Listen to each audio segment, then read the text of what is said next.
আমি এখন কোথায় আছি মনে হচ্ছে যে কোনো এক ট্রলারে বা কোনো এক জাহাজে আছি, টাইটানিক জাহাজে আমি নেই। রাসেল বিচ দেখেন আকাশে অনেক বৃষ্টি দেখছেন, ঢেউ ঢেউ খেলতেছে পানিতে, মনে হচ্ছে যে সমুদ্র মাঝে আমি আছি টাইটানিকের মতো জাহাজে। আসলে আকাশ চমকাচ্ছে, বিদ্যুৎ চমকাচ্ছে, খুবই বৃষ্টি আসলে অনেক কালো হয়ে গেছে, আপনারা দেখতে পাচ্ছেন আকাশটা। যেভাবে বাতাসটা বইতেছে আপনারা বুঝতে পারতেছেন তো আমি কোথায় দাঁড়িয়ে আছি। অনেক বাতাস, অনেক বাতাস। দেখেন আজকে নামবে অনেক বৃষ্টি।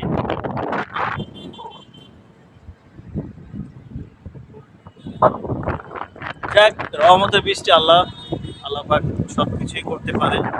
আসলে এখনই চলে যাবে, এখানে দাঁড়ানো যাচ্ছে না, মনে হচ্ছে আমাকে বাতাসে ফেলে দেবে উড়িয়ে ওখানে।